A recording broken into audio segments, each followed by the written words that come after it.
Roxanne, I will call the meeting to order. Roxanne, if you'll please take roll, and if we can all please stand for the Pledge of Allegiance. Pledge allegiance to the flag of the United States of America and to the republic for which it stands, one nation, under God, indivisible, with liberty and justice for all. For those of you at home, I do have Ron Ballard on the phone here as well.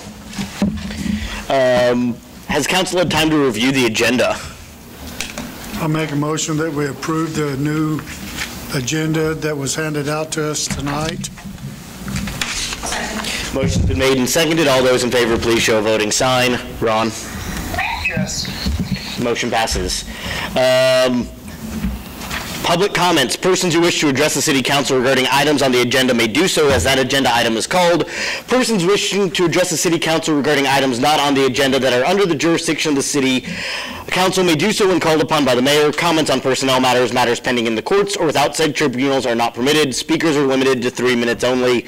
Any presentation is for information only. No action will be taken. Are there any public comments? Josiah.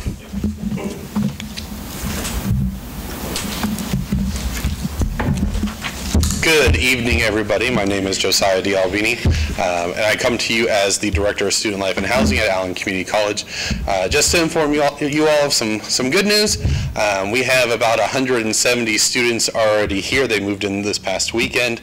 A lot of them are from different countries, and so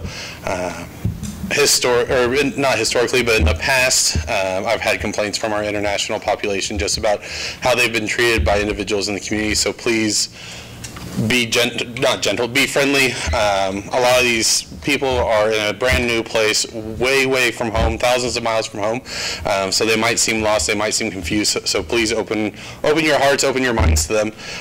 Also, some other good news concerning the college is that our cafeteria starting August 23rd will be open to the public again. We're very excited. Cindy with Great West Dining is really excited to have the public back. We missed you all last year.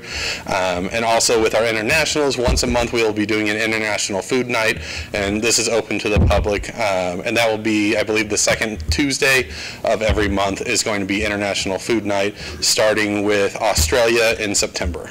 And I would like to say that I've met a couple of the Australian girls, and one of them that's going to be in charge was telling me about some of her favorite foods that she will be cooking, and they sound wonderful. Yes, so. The kids are, the international students, I call them kids because I feel like they are my kids, but they're adults. They are very excited to be able to share this piece of themselves with everybody. And then we have the rest are all moving in this next weekend. We'll have about 25 more this next weekend joining us, and then everybody else will be here the 21st. So Walmart will be hectic. I'm going to apologize now. They've already been warned. I gave them a 2-week warning on when students would start arriving. So just look forward to seeing some 18 to 20-year-olds out carousing around town. We also have the Welcome Back Block Party on Tuesday, August 24th. Any organizations that haven't signed up, there's still time. I did have a deadline of the 31st to get that to me, but we still have spaces available. So if anybody wants to promote their business or they want to promote an organization to get these students involved, just contact me. Best way to contact me is at housing@allencc.edu, and I can get you signed up. And I'm really looking forward to a great year with everybody. So thank you. What time is the cafeteria open? So for lunch, the cafeteria is open from 11 to 1, and it's all you can eat. And then for dinner, it is 5:30 to 6:30. Thank you for asking that, because I forgot that. Thank you, Eugene. You're way out of time now. Okay. Thanks, John. but I extended it because the council did interact with you. So any other public comments? Seeing none, we will move over to the consent agenda. Are there questions about the consent agenda? I'll make a motion to approve the consent agenda. Motion's been made and seconded. All those in favor, please show a voting sign. Ron? Yes. Motion passes. New business. Item A, rec community building request. Corey? Mayor and Council, Carolyn Moore, I know, is here. We've had a request to waive the rental fees for the rec building for a cornhole tournament. It is a fundraiser for the Ron Moore Memorial Scholarship. It's going to be held on August 28th. Is that correct, guys? I think that's, and they're seeking approval to use the rec building without charge for that fundraising event. If you all want to come up and promote your event for a minute, you can as well to the mic. It'll go out on YouTube to our tens of viewers.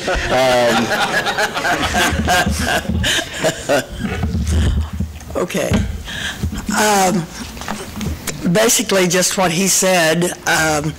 We had this one. We had last year and had a very good turnout, a very good response to it. It is for scholarships for law enforcement people coming into, hopefully, to encourage getting some people into law enforcement that have been thinking about it and need a little help to get into school. I will share this event with, we have a new criminal justice director at the college, so I will share this event awesome. with him. I'm sure Good. he has the same mission as you all do. Yeah. So, council, can I get a... I would make a motion that we waive the fees for the rec building for the purpose of the Ron Moore Memorial Scholarship Cornhole Tournament. Second. Motion's made and seconded to waive the fees for the Ron Moore Memorial Scholarship. August 28th. All those in favor, please show a voting sign. Ron? Yes. Motion passes. Thank you. Thank you. Item B. Kansas Housing Assistance.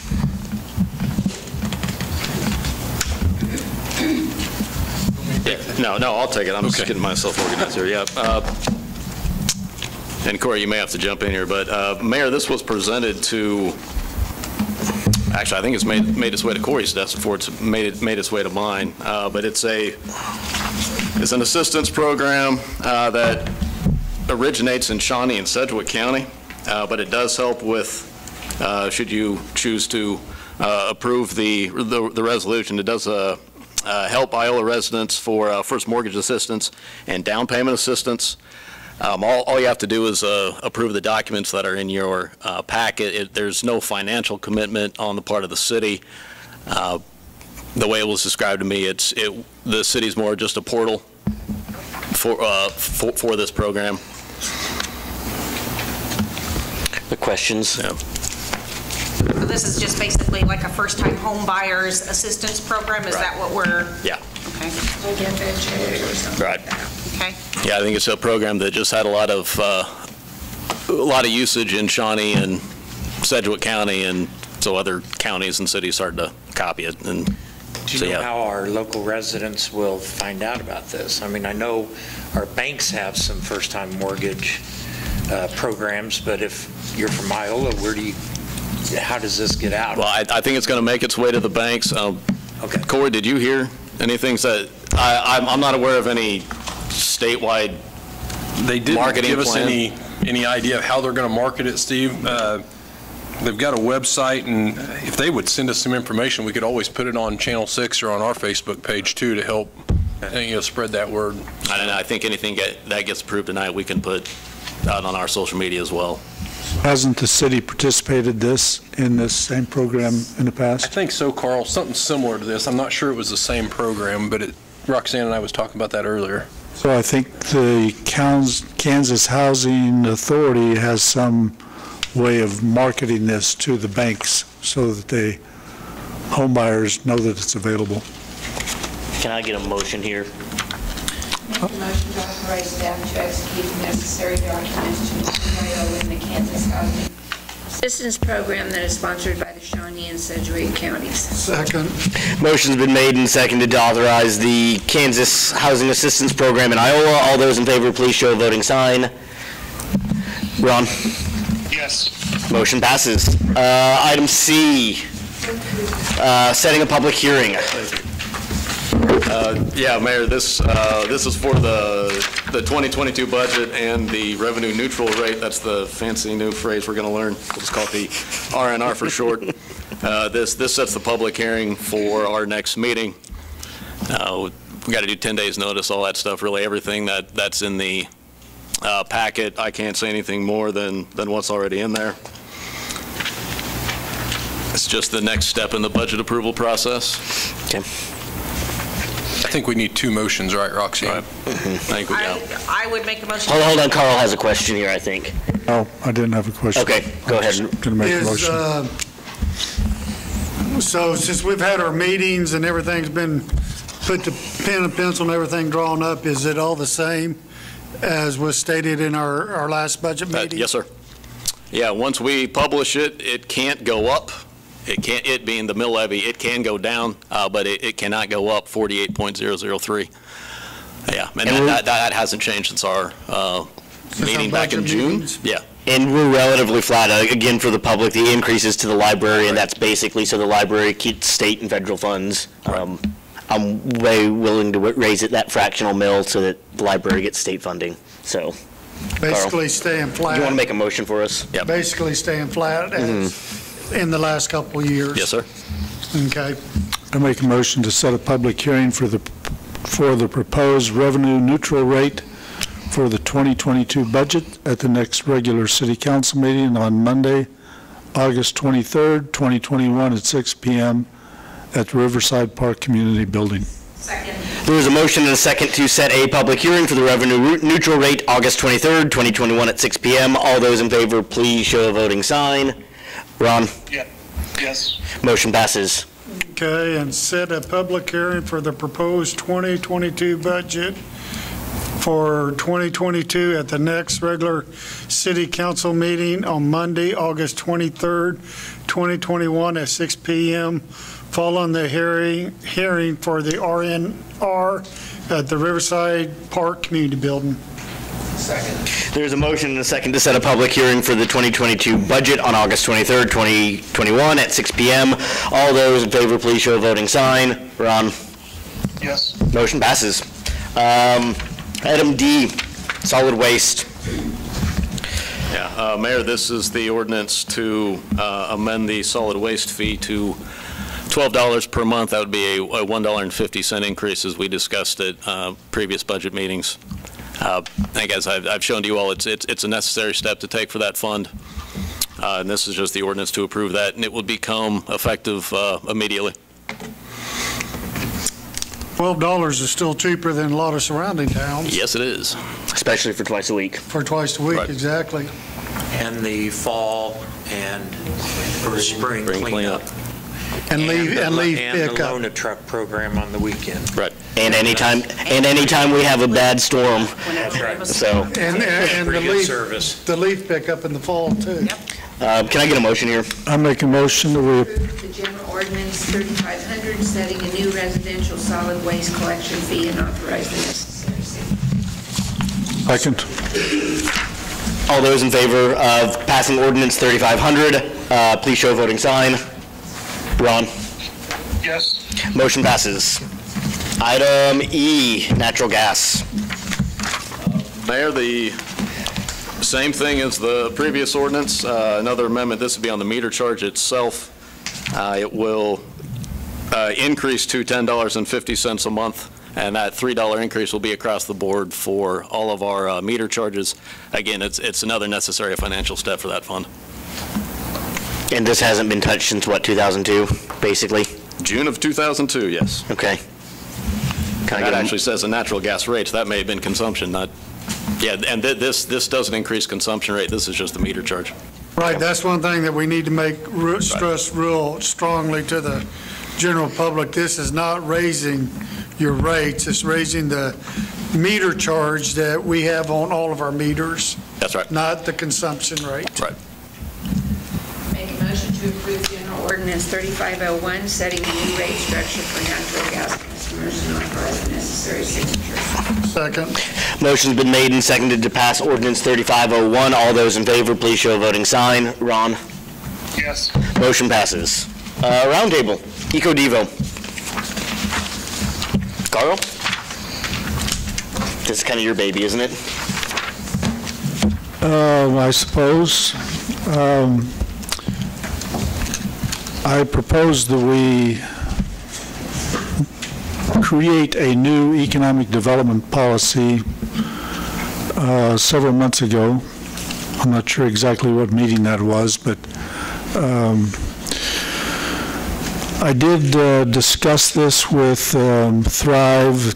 It's not like this was a negotiating session with Thrive. I just talked it over with them just so they would have a chance to see it before I presented it to council. It's not so much a edict of policy, but more just a statement of here's the things that we think work, here's the things that we've done, here's the things that we would prefer not to do. So I think there's only one thing in the policy that is kind of left unfinished, and that's under on the middle of the first page under Parks and Rec. It has a semicolon but no description of the Parks and Rec, what our main features are of our Parks and Rec program that we would advertise to people who are considering coming here. So I just wanted to get council's input, see if you had any questions, comments, things you would like to revise, include. Council? So I think that it reflects a philosophical idea, and I like the idea of kind of whenever I first got on the council, we talked about the idea of the council setting the tone, and it gives staff a direction for what we're looking for and for what we want to do. And I like the idea of really invigorating our economic development. My only question that I would ask is that we looked at the numbers for the amount of incentives that were being offered and the amount of money that was being invested by surrounding communities, Chanute and things like that, and how much money they were investing towards their economic development and the kinds of rewards that they were reaping. So I guess my question is having done a little bit of research on it, what impact do we expect to see offering no economic incentives with the businesses going to other communities who might offer those things? I don't think this policy directs council to do anything different on the amount of money. I mean, that's still set forth in the budget. Okay. So it doesn't say in here that we will not provide incentives. It just says, here's what our preference is. So it doesn't say council will not do this or will not do that. It's been my experience, council pretty much does what they want anyway, so whether it's in the policy or not, it won't make any difference. I mean, that is It's more true. a matter of putting in here some guidelines that I would hope when the next request comes would look at this and say, does this reflect what our overall goals might be for a business we want to provide incentives to? I do have an issue here on the utility extension. I see that as one of our most valuable incentives, that we do extend utilities, that we do extend these to industries, in large part because we own them, whereas, Heartland and Evergy don't necessarily care where you build because they have such a large service district. Like, if you're going to build in Kansas City, they don't care where in Kansas City you're building, if that's Olathe, Overland Park. It's still their service district. Whereas for us, this is one of our key abilities is to attract people is by offering some of those extensions. And, I'm going to use the SIG, the new SIG auto that we incentivize, I think, 8,000? I can all but guarantee them moving from out of the county to in-city limits, we're going to see that 8,000 in sales taxes back probably this year is what I would guess, if not more. And so, if we can help those businesses expand and grow, I don't necessarily want us to be tied with this line that says utility extension costs should be borne by the requesting individual or company. So the rationale behind that is that if you make a policy that says you will reimburse or give them, let's use the term reimburse, whatever their utility extension costs are, then there's no limit set. And you could have a business that wants you to extend a sewer line 500 feet from the city main to their business versus, say, 200 feet if they had the choice, if they had to pay it themselves. So if we're just going to make a blanket policy that we would cover the expenses for any utility extension, whether it's electric, water, sewer, then that opens up the city for quite a liability, where I think those decisions on where you're going to locate a business in relation to the mains, that ought to be a company decision, and not just figure, oh, well, we can put our building anywhere we want, and the city's going to pay to extend those utilities to their building. Kim, you've been chomping at the bit here.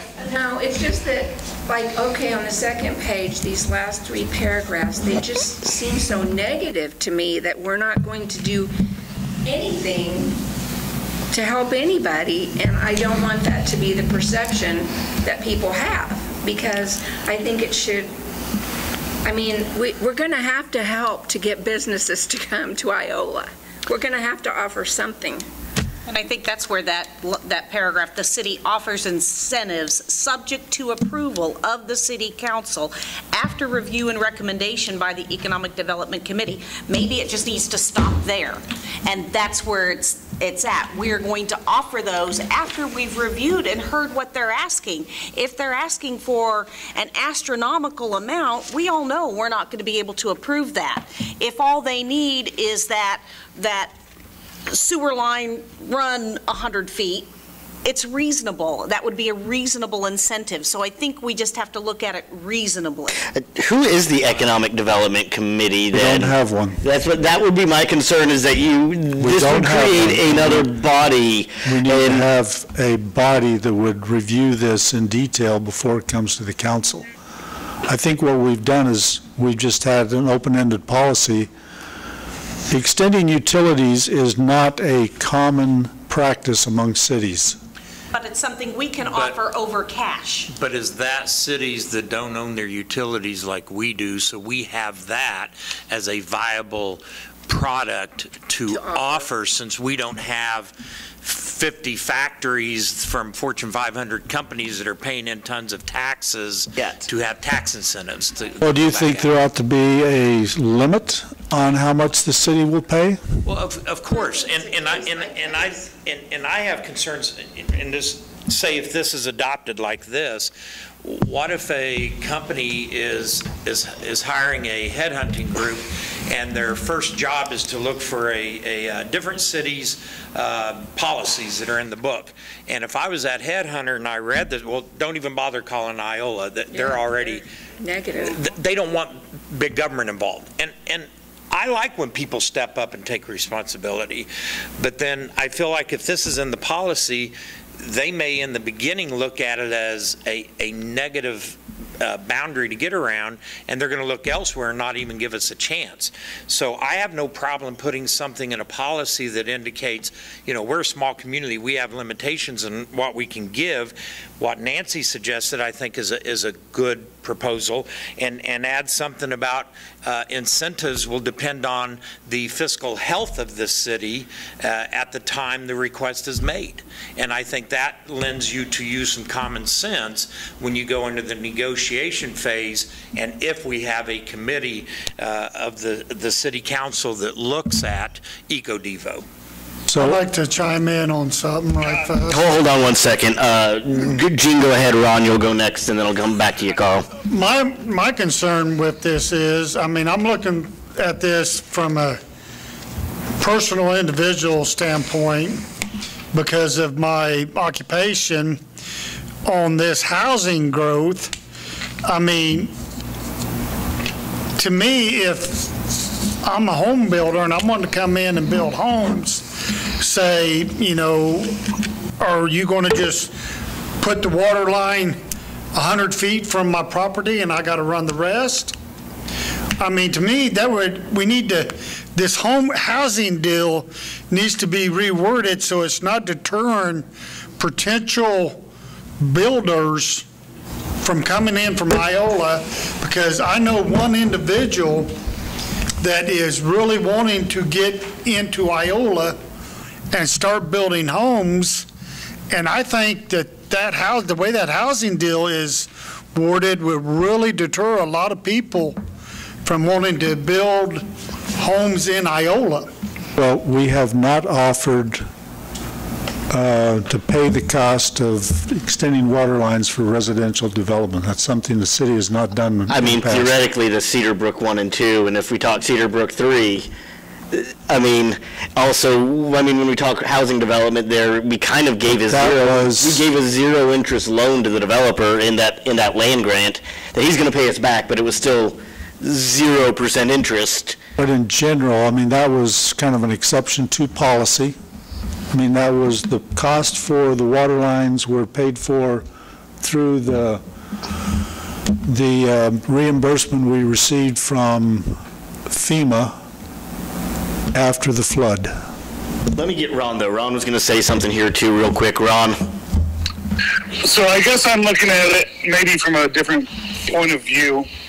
And I guess what I'm looking at is that when I'm thinking about economic development, I'm looking more not so much as just bringing a business in as it is how many employees we're going to bring in, how many employees that live within the city or the county that are going to repopulate that money back to our other vendors that we have. And the only thing that I could really come up with is a basic spreadsheet of what we're willing to forgive in utilities, whether it be with a business or with building homes. We have to figure out what that number is. But I feel like when we should give more merit to somebody that's going to come in and employ 30 people living in the county rather than somebody that's going to be generating the same amount of revenue or valuation of the county. I think we should give them more merit when they're going to be providing for more families in this town. I think that's probably a job more that Matt might be able to look into as far as what that number is and how to come up with a fair plan for every business where we can take out any point of bias, and if they hit certain criteria, then they qualify for this percentage or whatnot to be forgiven. Be forgiven on the utility extensions or whatever we do decide on it. I think that we need to focus more on not just bringing in a big factory, but I would rather have 10 small businesses that employ 10 people rather than one big business that employs 100. Because if that one fails, we lose 100 jobs. So I guess that's where I'm coming from, and I guess that's how I feel about as far as we go for economic development. Dr. Lohman, come to the mic for me, please. Only my mother calls me Dr. Lohman.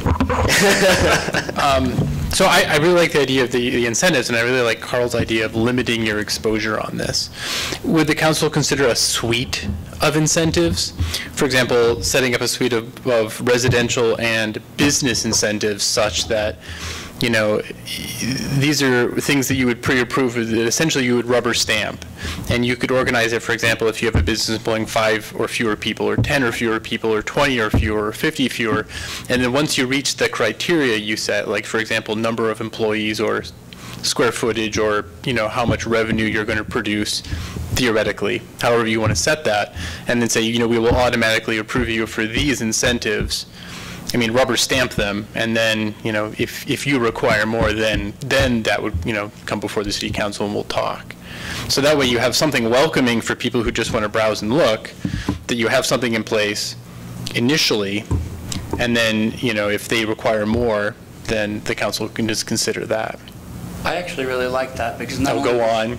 Not only does that offer an incentive to new businesses coming to town, but one of the things that I hear a lot in the industry is, you know, well, we've been here forever, what are you going to do for us?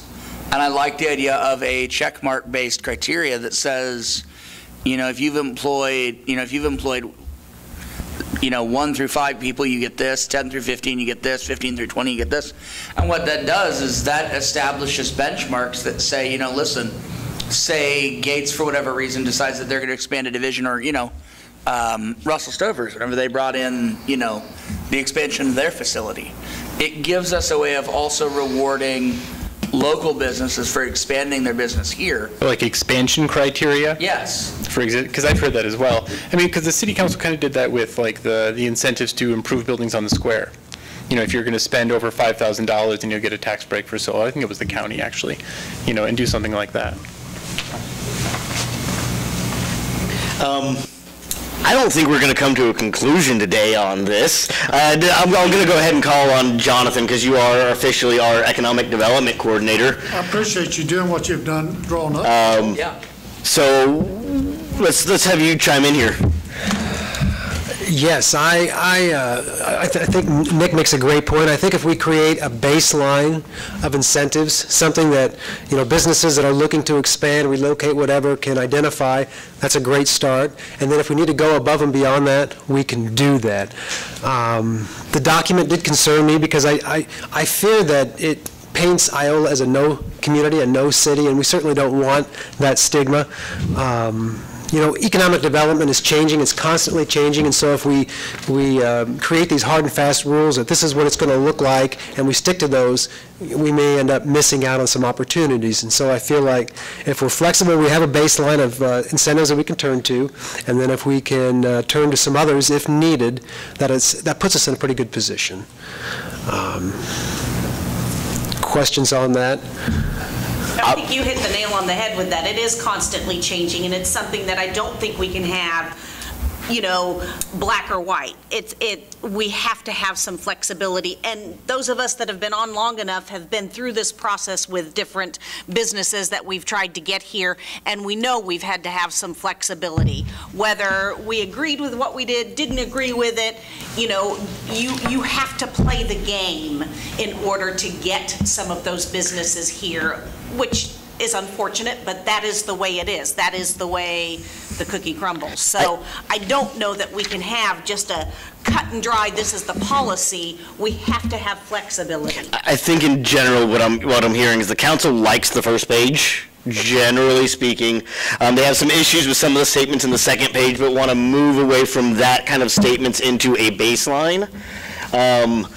And I don't think we're going to be able to do that in a public session. I think it's going to have to be a private committee with Carl and maybe a few others that comes back and then presents something more formal. Steve, I know that you've been on our Economic Development Committee before. Would you volunteer with Carl? Still on it. You're still on it? That's what I thought. I would volunteer, Joe. That would be 3, and then Jonathan and Matt, I would encourage you to kind of have those. Or will that work with you, Carl? Sure. I'm not trying to dictate policy, but I think we need to have an understanding of what we offer, right, what kind of limit we would perceive we should have. I mean, we've offered some to reimburse or cover the cost of some utility extensions, but it seems like that has been expanding into areas that we haven't been in before. So hold on, but Gene, before you volunteer, I'm going to ask if there's anybody else on the council that wants to volunteer. If we want some female representation on the committee, Kim, Nancy. No, you good with the others? Okay. Are we fine with that representation as a council? With yes. Okay. I'd like to be on it if there's room for one more. We could do 4, not 5. Is that correct? Okay. You can do 4, not 5. Welcome to the committee. That does make it hard. You all meet when you can, or draft up separate documents, have small group meetings, whatever. If 2 or 3 of you want to meet, Carl, I'm going to appoint you as the chairman of the committee. I can meet about any time you guys want to meet. Just give me a day's notice. Okay. Good. Are we okay with this? Yeah, I don't think it should be a dead issue. I think we need to have something in place. Well, and I think you guys can bring that back, and then we can have another discussion. Yeah. I just think if we're going to try to do this discussion in public, setting those limits back and forth, we're going to spend a lot of time spinning our wheels, trying to draft a policy by committee versus discuss a policy that you all have some substantive discussions on. All right, are we good moving on? Any last comments here? Ron, we're about to go into an executive session, so I will go ahead and call on you for your counselor report. I don't have anything as of right now. Okay, thank you, Ron. Thank you for calling in. I know you're on vacation. Thank you for your dedication. Bye. What do we need, about 5 minutes on this? 5, yeah.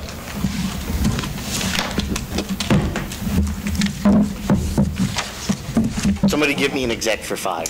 The city council recess into executive session for 5 minutes pursuant to personnel matters of non-elected personnel, KSA 754319B1.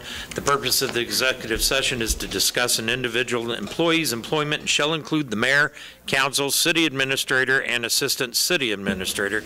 The regular meeting shall reconvene in the city council chamber at 41. 6:41. Is there a second here? Second. All those in favor? Okay. Laughing at me, Lisa. I was laughing with you. Oh, okay. Is that keys? Oh.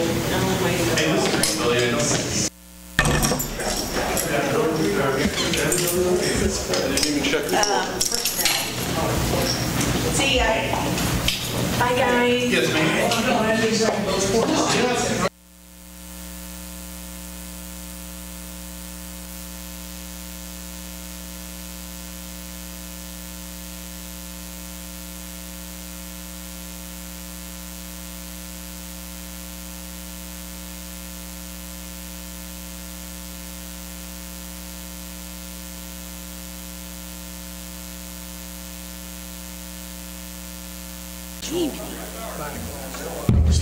Right. Oh, yeah. I was gone a meeting and I can't remember where the camera was. Push the button? Oh, me. As it keeps spreading everything out. Yes. This is my table, and I'm still not on it. I'll call the meeting back to order and ask for councilor reports. Anyone wishing to go first? I have nothing. Okay. Carl? Gene? Yeah, I got something for Corey. Why, and this is a personal issue, but yet a concern, why does the city not spray for Johnson grass? Down in my garden on 2nd Street, I battle that damn Johnson grass every year. Like this year, I'm getting my garden cleaned up from the Johnson grass that grows in the ditches. The county sprays because it's a noxious weed. I get my garden cleaned up, I get all that Johnson grass out of it this year, and when the wind blows from the south or west from those ditches where there's Johnson grass, it comes right back into my garden and the birds bring it. Why don't we, have we ever sprayed for it? I can tell you we spray some, Gene, but we don't have a noxious weed department like the county does to spray, have a continuous spraying effort out there. Is there maybe something, Matt and Carl, we can get with the county and down there on the south end of town around that garden area where there's a lot of that Johnson grass growing in the ditches? Maybe get with the county to work out some sort of an agreement to have them spray that weeds? We had a request similar to that I mean, I'm getting quite a few personal years here, ago on because bindweed, but I think it's better left up to the county to do the noxious weed control and private citizens. The city this is city-owned property. Could spray.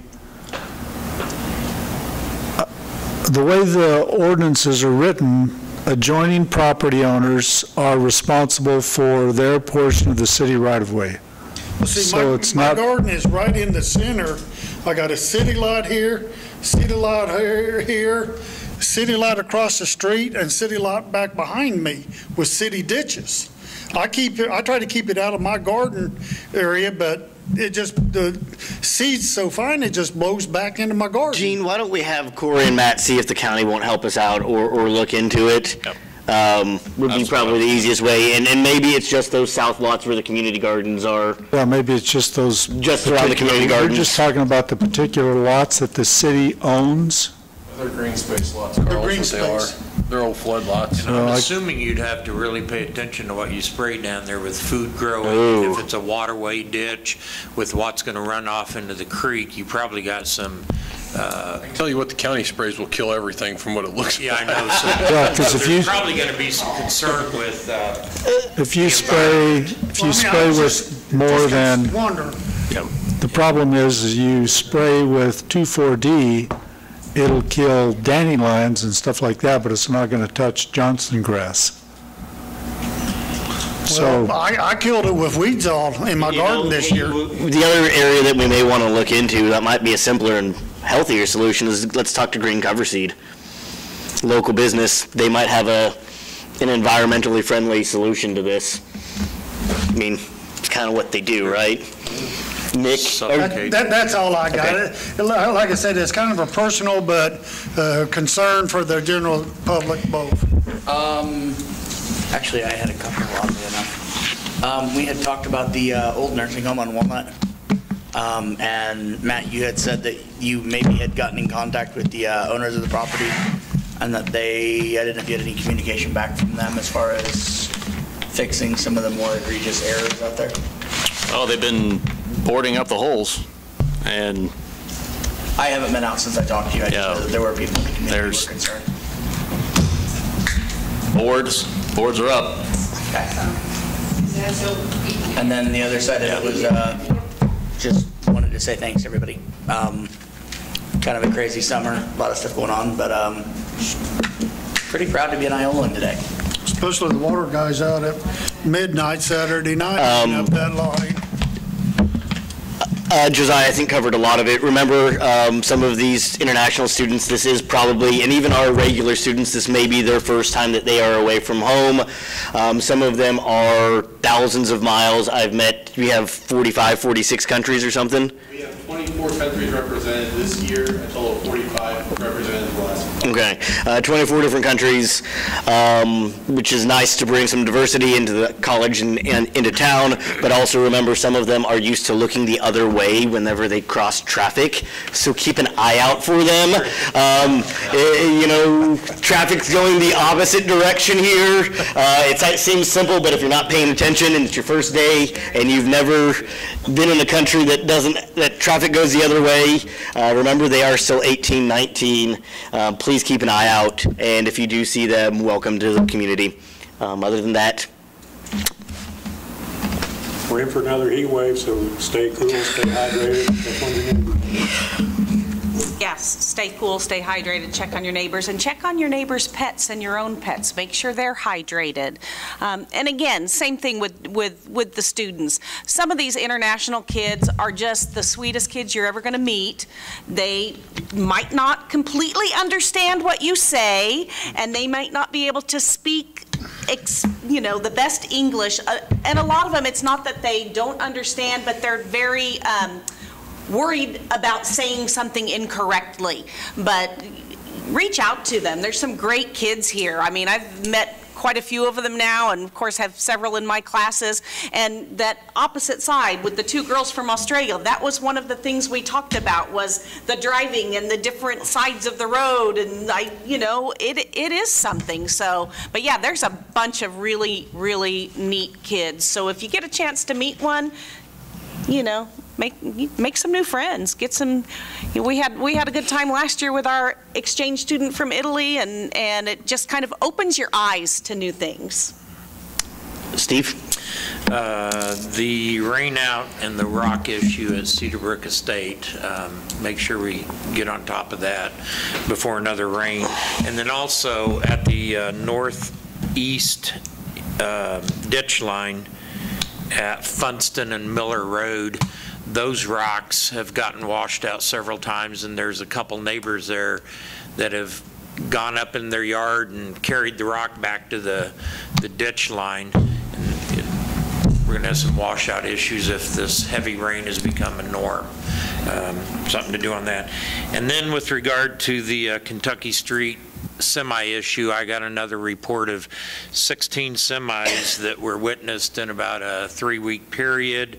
I don't know, if we need to look at maybe some additional signage there at the T intersection coming off Strickler's Road at Cottonwood. I've witnessed semis on it, and I have to wonder if some of it might not be inadvertent. If you're coming into Iola, right before you get to Strickler Road, there's a sign there that says next exit, food, gas, whatever. If you're unfamiliar, some of the utility line issue were they didn't speak good English, they were foreigners, they turned off in Iola and drove around, even though the GPS sent them the other way. But I'm wondering, because the first time I saw that sign, it said next exit, and right there's an exit. It's not the 54 highway, but does that sign need to move to the other side of Strickler's Road? I don't know if the semis are hitting their brakes and turning there, because why else would they come through there? Only thing I can think of is maybe the school with the school deliveries and stuff for the new building, because I don't see it, Steve. I've seen some of the you. trucks, and I was behind one, and they drove right past it. They came off Strickler Road, turned on Cottonwood, and looped around, and there's no reason why they would turn there. That just doesn't make sense. But as the individual reporting it said, how many are going down there, they're not seeing this. They're not trying to be an eagle eye, but that's how many they saw in 3 weeks. I can mention it or talk to KDOT and see if because that's going to be a KDOT thing with that sign out there. I knew it would be on that sign. But I can mention that to KDOT and see if they can move it. Because it's an assumption, and right. I have to wonder if they're just hitting their brakes or thinking that is the next exit. Nothing else. Matt? I don't have anything, Mayor. I'm good. Hold on, Corey, you have something. You look like you're jumping. You skipped Kim, unless she didn't. Kim started it. She started, okay. Kim started. Gene, take us I'll home. make a motion that we adjourn this meeting for 5 minutes tonight. Second. No. I'll make a motion to adjourn the meeting for the night. Thank you. Now you can second. Okay. All those in favor?